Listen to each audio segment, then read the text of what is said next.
Good morning बच्चों, आज हम करने वाले हैं फिजिक्स का सेकंड चैप्टर यानी the human I and the colourful world.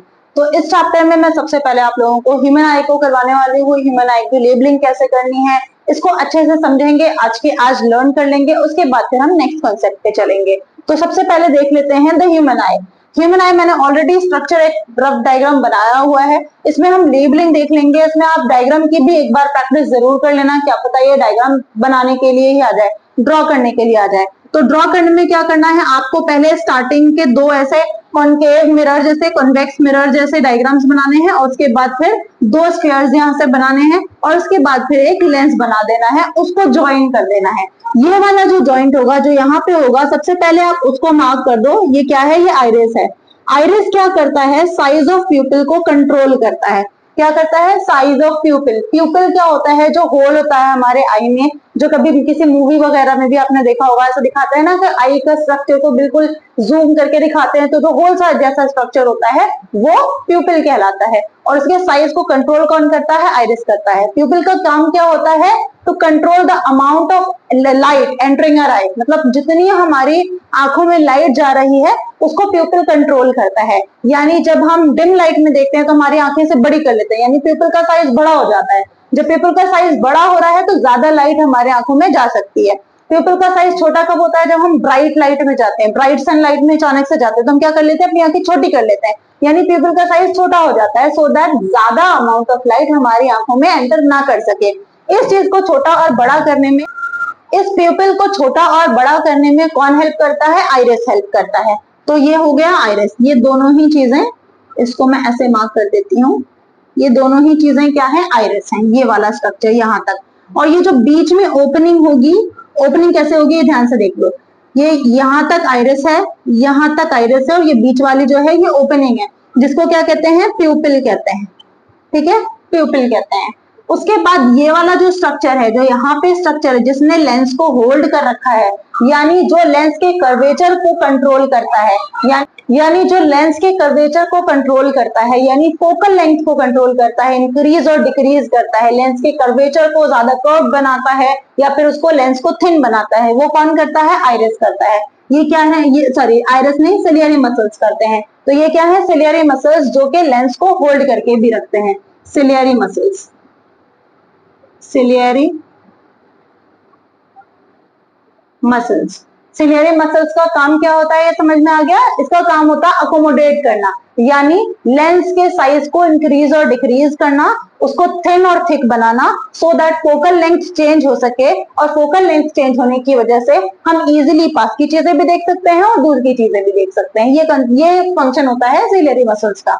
उसके बाद अब आ जाते हैं, हमने अंदर से स्टार्ट किया, अब आ जाते हैं बाहर वाले पार्ट पे। ये क्या है, कॉर्निया है। कॉर्निया क्या होता है, जो ट्रांसपेरेंट लेयर होती है, जो हमारी आंखों की ट्रांसपेरेंट लेयर है, जिससे लाइट एंटर कर सकती है हमारी आंखों में, उसको कॉर्निया कहते हैं, जो सबसे ऊपर की लेयर होती है। अब लेंस और कॉर्निया के बीच में कुछ लिक्विड होता है, उस लिक्विड को यहाँ पे, ये लिक्विड क्या कहलाता है, aqueous humour. Aqueous humour, aqueous humour. और ये लेंस और रेटिना, यहाँ पे ये रेटिना है, ये रेटिना है। रेटिना क्या होता है, स्क्रीन ऑफ द इमेज, यानी स्क्रीन ऑफ द आई कह सकते हैं, यानी जहां पे इमेज बनती है। It is the place where image is formed, यहाँ पे हमारे रेटिना पे इमेज बनती है।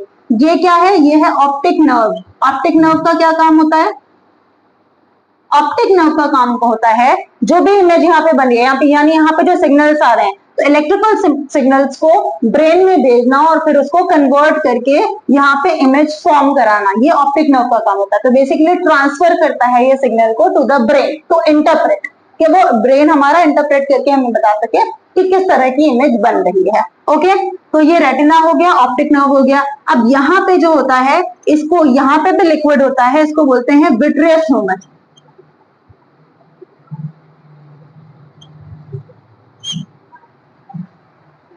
इस वाले पार्ट को, यहाँ पे जो लिक्विड होता है इसको बोलते हैं विट्रियस ह्यूमर। लेंस और कॉर्निया के बीच में जो लिक्विड होता है उसको बोलते हैं एक्वस ह्यूमर। ये वाली पूरी लेबलिंग आपको जरूर प्रिपेयर करके जानी है आई के स्ट्रक्चर के साथ। अगर स्ट्रक्चर ड्रॉ करने के लिए आता है तो आप पूरा स्ट्रक्चर ड्रॉ कर सकते हैं, अदरवाइज लेबलिंग अगर आ जाती है तो लेबलिंग कर सकते हैं, और सारी चीजों के बारे में पता होना चाहिए कि किसका क्या फंक्शन होता है। अब जैसे मैंने अभी बताया था कि आई लेंस कभी थिक होता है, थिन होता है, और उसकी वजह से फोकल लेंथ इंक्रीज और डिक्रीज होता है। पहले हम उस कंसेप्ट को पहले जरा समझ लेते हैं। अगर हमारे सिलियरी मसल्स रिलैक्स कर रहे हैं तो क्या होगा, फोकल लेंथ इंक्रीज हो जाएगा। क्यों इंक्रीज होगा, क्योंकि जब सिलियरी मसल्स रिलैक्स करते हैं तो वैसे रिलैक्स कर रहे हैं, यानी उस पे लेंस के ऊपर कोई प्रेशर नहीं है। जब प्रेशर नहीं है तो लेंस कैसा होगा, थिन होगा। लेंस कैसा होगा, थिन होगा, ऐसा थिन होगा। और लेंस के थिन होने की वजह से क्या होगा, फोकल लेंथ इंक्रीज हो जाएगा। लेंस जब थिन होगा तो फोकल लेंथ इंक्रीज होगा, और जब फोकल लेंथ इंक्रीज होगा तो हम दूर की चीजों तक फोकस कर सकते हैं, यानी हम दूर की चीजें, फार अवे ऑब्जेक्ट्स भी जो होंगे हमारे, हम उनको बहुत क्लियरली देख सकते हैं, शार्प इमेज बनेगी हमारी आईज में।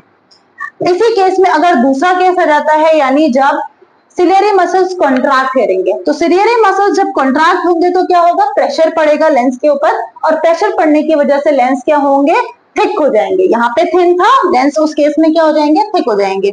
इसको नोट डाउन जरूर कर लें। नेक्स्ट केस क्या है, नेक्स्ट केस है कि अगर सिलियरी मसल्स कॉन्ट्रैक्ट कर रहे हैं, अगर सिलियरी मसल्स, तो क्या होगा, तो लेंस कैसा बन जाएगा, थिक बन जाएगा। और लेंस के थिक होने की वजह से क्या होगा, फोकल लेंथ डिक्रीज होगा।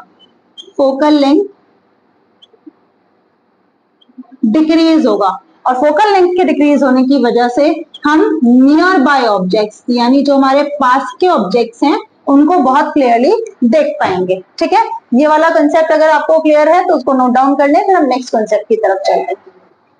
सो our next topic is defects of vision. अब हम देख लेते हैं कि डिफेक्ट्स ऑफ विजन कौन कौन से होते हैं, किस तरह के होते हैं, किस रीजन से होते हैं, और क्या क्या करेक्शंस हो सकते हैं इनके। मैंने ऑलरेडी डायग्राम यहाँ पे बनाया हुआ है, इसको मैं भी एक्सप्लेन करूंगी। सबसे पहला जो डिफेक्ट ऑफ विजन होता है वो होता है मायोपिया।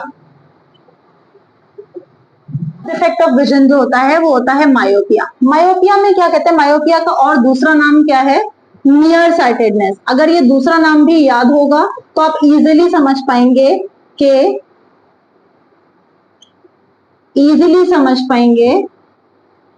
कि इसमें होता क्या है। नियर साइटेडनेस का मतलब है पास की चीज देख सकते हैं। नियर साइटेडनेस यानी पास की चीज देख सकते हैं। अगर पास की चीज देख सकते हैं तो क्या नहीं देख सकते, दूर की चीज नहीं देख सकते। तो मायोपिया में क्या होगा कि हम एक इंसान, कोई भी जिसको मायोपिया है, वो पास की चीजें क्लियरली देख सकता है पर दूर की चीजें नहीं देख सकता। उसको दूर की चीजें क्लियरली नहीं दिखेंगी, ऐसा नहीं है बिल्कुल नहीं देख सकता, बट क्लियरली नहीं दिखेंगी। तो मायोपिया डिफेक्ट में क्या होता है, ये समझ में आ गया, उसको लिख दें। In this defect a person can see nearby objects clearly but cannot see, मतलब नहीं देख सकता, cannot see far away objects, cannot see far away objects, यानी दूर की रखी चीजों को नहीं देख सकता, पास की रखी हुई चीजों को देख सकता है। फार अवे वाली नहीं देख सकता, पास की रखी चीजों को देख सकता है। इस तरह से आपको ये याद रखना है। यह है मायोपिया में नॉर्मल आई, यानी नॉर्मली हमें ऐसे दिखता है, हम दूर की चीजें देखते हैं, वो कन्वर्ज होती है, क्योंकि हमारे जो लेंस है, हमारे आंखों का जो लेंस है वो कन्वेक्स लेंस होता है और वो कन्वर्ज करता है। तो कन्वर्ज किया और हमारे रेटिना पे इमेज बन गई, तो ये नॉर्मल आई है। बट मायोपिक आई, ये क्या है, ये मायोपिक आई है। This is myopic eye. Myopic eye में क्या होता है कि इंफिनिटी से रेज आ रही हैं, पर क्योंकि ज्यादा बल्ज्ड है, इसकी वजह से जो इमेज बन रही है वो in front of the retina बन रही है, यानी रेटिना पे इमेज नहीं बन रही है। तो प्रॉब्लम क्या है, image is formed in front of the retina, not on the retina. तो इसकी वजह से हमें क्लियरली नहीं दिखता है। अब क्या है, करेक्शन। This is correction. ये जो है थर्ड वाली डायग्राम, ये मायोपिया की करेक्शन है। करेक्शन के लिए आपको कौन सा लेंस यूज करना है, करेक्शन के लिए हमें कॉन्केव लेंस यूज करना है। क्योंकि प्रॉब्लम क्या थी, ये कन्वर्ज नहीं हो रहा था, दूर तक नहीं जा रहा था। इसको दूर तक ले जाने के लिए क्या करना था, कॉन्केव लेंस यूज करना, क्योंकि कॉन्केव लेंस क्या करता है, डाइवर्ज करता है। तो ये क्या करेगा, पहले ही जो रेज आ रही है इन्फिनिटी से उनको डाइवर्ज करेगा। जब वो डाइवर्ज होके जाएंगी तो उसके बाद जब यहाँ से देखिए, यहाँ से डाइवर्ज हो रही है, इस पॉइंट से डाइवर्ज हो रही है रेज, और फिर यहाँ से जाके कन्वर्ज हो रही है, क्योंकि पहले डाइवर्ज हो रही है उसके बाद कन्वर्ज हो रही है, तो ज्यादा रेंज मिल रही है, जिसकी वजह से इमेज जो है रेटिना पे बन रही है। तो करेक्शन हो गया ये, जहाँ पे हम कॉन्केव लेंस यूज करेंगे और दूर की चीजें इजिली दिख पाएंगी।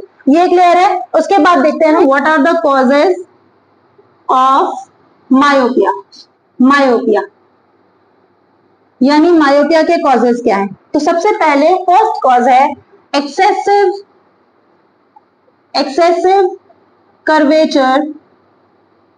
Curvature of the eye lens, यानी जो लेंस होता है उसमें ज्यादा कर्वेचर आ जाता है, यानी वो थिक हो जाता है, जिसकी वजह से थिन नहीं हो पाता है, यानी फोकल लेंथ चेंज नहीं हो पाती है, फोकल लेंथ इंक्रीज नहीं हो पाती है और दूर की चीजें क्लियरली नहीं दिखती है। तो ये फर्स्ट रीजन हो गया। सेकेंड रीजन है elongation of eyeball. Elongation of eyeball, यानी इसमें भी वही बात होती है कि आई बॉल जब इलोंगेट करती है तो उसकी वजह से अगेन फोकल लेंथ चेंज नहीं हो पाती है, इंक्रीज नहीं हो पाती है और दूर की इमेज जो है वो हमारे रेटिना पे नहीं बन पाती है। ये कॉजेज क्लियर है। अगर हम तो नेक्स्ट डिफेक्ट पे चलते हैं which is known as hypermetropia. Okay, first defect of vision क्या था हमारा, मायोपिया। अब हम क्या करने वाले हैं, hypermetropia. This is the second defect of vision. इसमें क्या होता है, इसका दूसरा नाम क्या है, इसका दूसरा नाम है फार साइटेडनेस। फार साइटेडनेस अगेन आपको नाम से ही पता चल जाएगा, उस वाले को क्या कहते थे, नियर साइटेडनेस, इसको क्या कहते हैं, फार साइटेडनेस। फार साइटेडनेस का मतलब, फार का मतलब दूर, यानी दूर की चीज दिख रही है तो क्या नहीं दिख रहा है, पास की चीज नहीं दिख रही है। इसका मतलब in this defect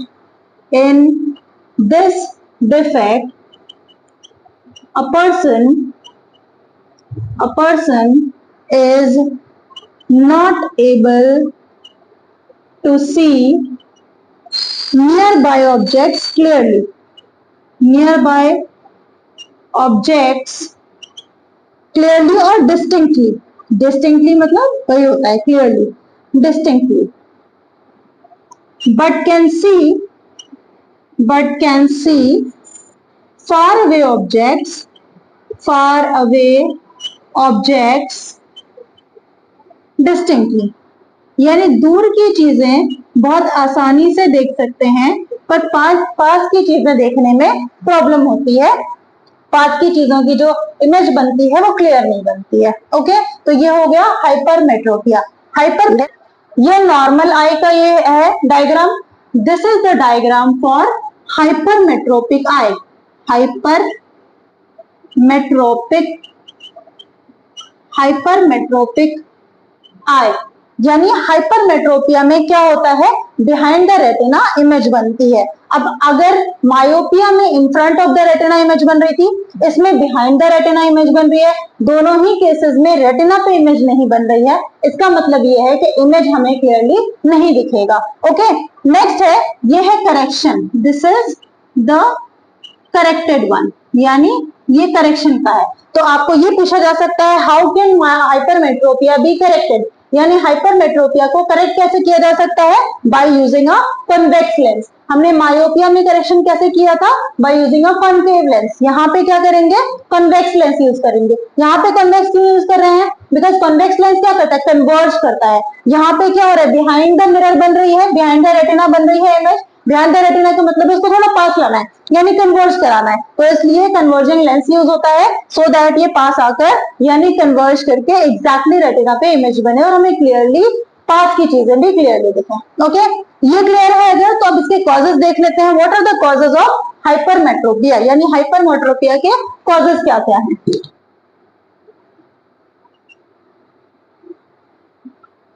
causes of hypermetropia, तो फर्स्ट कॉज क्या है, द फोकल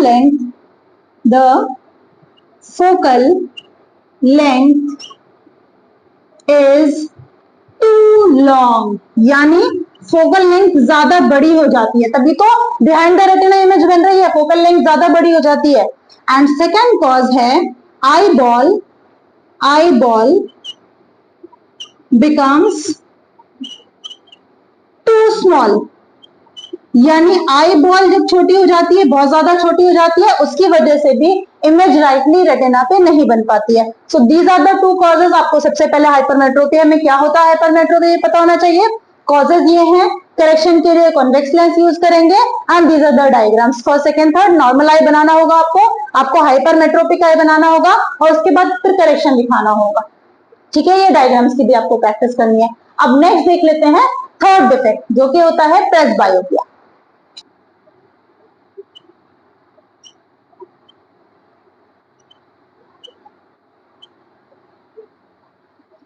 थर्ड डिफेक्ट है हमारा प्रेसबायोपिया। प्रेसबायोपिया में क्या होता है, प्रेसबायोपिया में भी पास की चीजें क्लियरली नहीं दिख पाती हैं, यानी पास की चीजों की जो इमेज बनती है वो क्लियर नहीं बनती है। ऐसा क्यों होता है? This happens due to age, age की वजह से होता है presbyopia. Presbyopia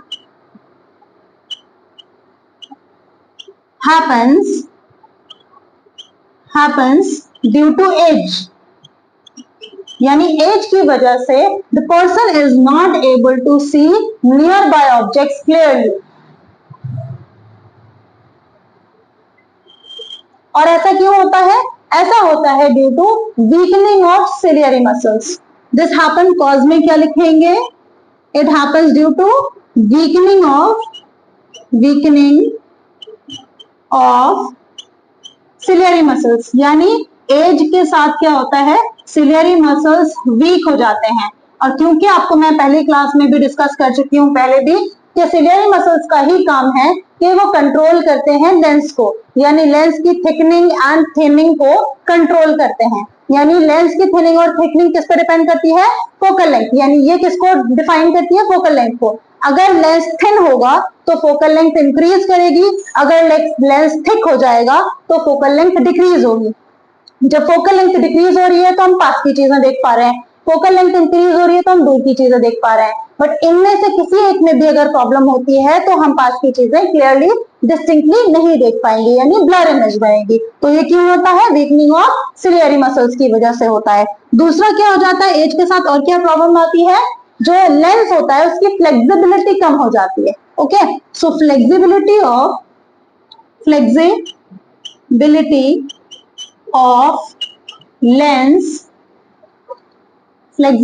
of lens decreases, यानी लेंस की जो फ्लेक्सिबिलिटी होती है वो डिक्रीज हो जाती है, उसकी वजह से भी करेक्टली फोकस नहीं हो पाता है पास की चीजों पे। यानी जो नियर पॉइंट होता है, नियर पॉइंट क्या होता है?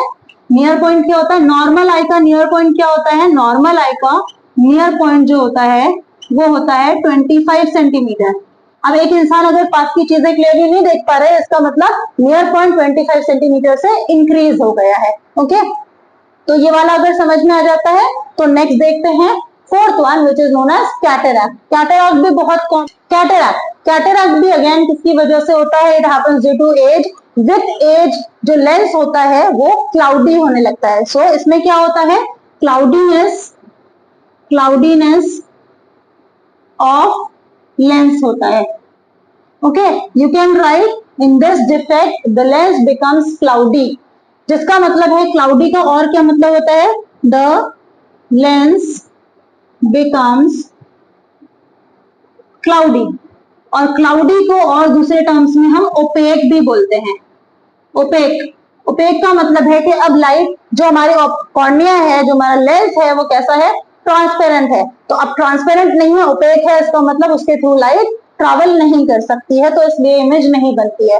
और इसका जो करेक्शन होता है, इसकी करेक्शन के लिए सिर्फ सर्जरी होती है। इसकी करेक्शन अगर पूछा जाए तो इसकी करेक्शन सिर्फ सर्जरी से होती है।